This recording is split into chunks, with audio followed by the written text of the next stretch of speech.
Welcome to Tesla Vision. Today we will talk about the most recent Tesla news and updates. Let's get into it right away. There still might be hope for the Santa Monica V3 supercharging station after all. Tesla's employees are petitioning for the project to get the green light very soon.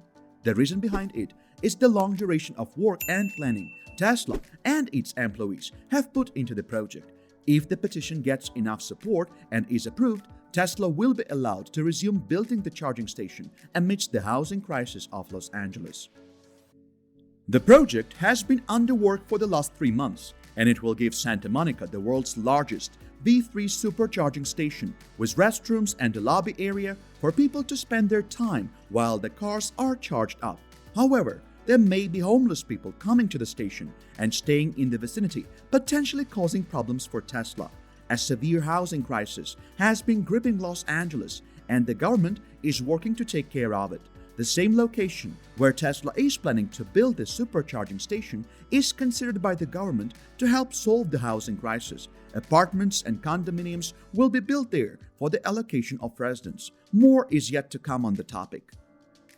The Tesla Model S refresh has been spotted recently, but from the inside this time. A Tesla enthusiast has shown the user interface of the Model S and pointed out some very special things in it. There is a 17-inch infotainment screen in the Model S, which is similar to that of the Cybertruck. The pictures of the car were posted on Twitter and taken while the high-mileage Model S refresh was being taken from Phoenix to Fremont. It has not been stated where the person saw the vehicle, but the pictures suggest that it was at the Cattleman Supercharger. The software being run on the car was V11. There were some notable changes in the user interface as compared to V10. Viewers were quick to point out what they saw for the first time: a smart shift, drag strip mode, and insane acceleration option. Elon Musk has also mentioned the smart shift feature in his recent tweets. It will allow the user to drive without having to shift the gear. The cameras and autopilot will be responsible for determining which gear is needed at the given time. Insane mode is a reminder of the old Model S P85D, which had a 0 to 60 miles per hour acceleration time of 3.2 seconds. Lastly, as the name suggests, drag strip mode will allow the drivers to experience the full capacity of their Model S. It will let them make the perfect launch every time. At such a price, these features start to get justified. The Smart Shift will be a never-before-seen innovative function in the Model S, which will elevate the overall driving experience like never before. On the other hand, the drag strip mode and insane acceleration will be adding a law to the fun factor of the Model S, giving more weight to the bragging rights that come with the car. A lot of drama and controversy have been surrounding Tesla's Giga Berlin project.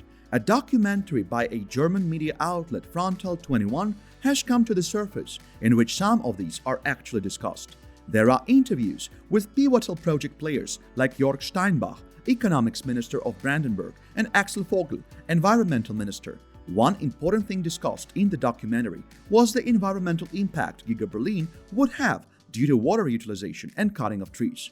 The documentary was somewhat biased, as it mentioned the problems Tesla was going to cause, but not the solutions that will be used as well.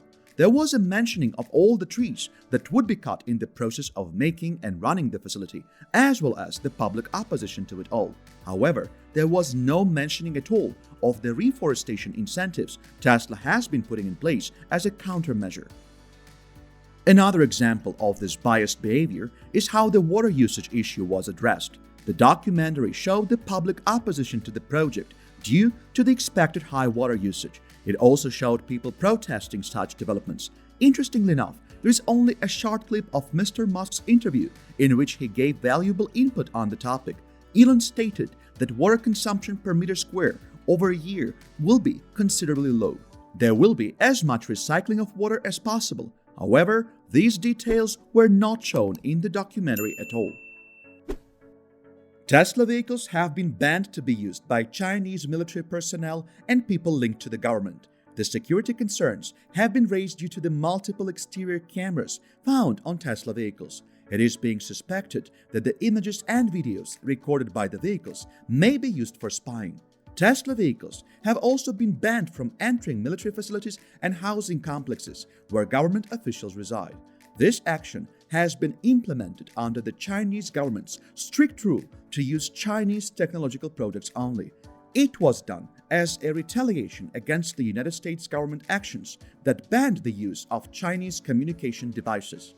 Apart from the imaging, there is also a concern around the geolocation service of Tesla vehicles and how mobile devices are synced with the vehicles. Sensitive information about the whereabouts of people can also be retrieved by this means. Elon Musk has responded to the concerns raised while speaking at the China Development Forum. This forum is very important as it was arranged by the State Council of China. Musk categorically stated that there is no worry needed about Tesla leaking sensitive information.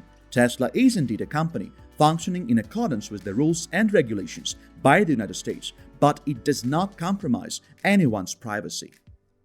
The turmoil between the two countries does not influence the privacy protection measures taken by Tesla. As the company ventures into expanding its factory in China and making even more cars there, it has to abide by the rules set by the host nation. Musk also mentioned the US attempt to ban TikTok due to privacy concerns. It cannot be said at the moment whether the ban will affect Tesla sales extremely or not. However, it may not hit too hard as there is no ban on public purchases and ownership of Teslas. It is known to everyone how important the Chinese market is for Tesla. Giga Berlin is getting its first 2 Giga presses installed. Tesla is still waiting for the final environmental approval of the Gigafactory, but has received the first pre-approval permission to test the facility out. 2 casting presses, each of 6,000 tons, have been installed at the Berlin factory. This was seen in the drone footage shot by a Tesla enthusiast residing in Brandenburg. This means that very soon there will be more sightings of Tesla models like there have been in the very recent past. Body-in-white Model Ys have been seen at the Berlin Gigafactory earlier this month, which shows that testing had indeed begun there. Tesla plans to do everything related to Giga Berlin perfectly, as it will be the very first attempt for the company to enter the European market and start producing vehicles there. Made in Germany Model Ys and Model 3s will soon be seen on the road in almost every European nation, starting of course with Germany itself. With Tesla getting more famous and successful with each passing day, the number of naysayers and skeptics is also growing. A recent event occurred in Maryland, where a Supercharger stall appeared to have been hit so hard it almost toppled. At first, it was being speculated that it might be due to a careless Tesla driver trying to operate their vehicle before or after getting a charge. The image of the incident was provided to a YouTube user group. One very interesting fact discovered by the online community was that a Honda emblem was found close to the Supercharger stall. This clears out the possibility of a Tesla being involved in the incident. It is not yet clear at the moment whether it was done by mistake or intentionally by someone. Tesla Superchargers do not have security cameras on them, for the time being at least. However, there are some CCTV cameras at the Supercharger station. The investigation will be carried out and the perpetrator Honda will hopefully get found soon. Make sure to check out one of the videos shown on your screen right now. We post videos daily, so feel free to subscribe and stay up to date on all most recent news and updates.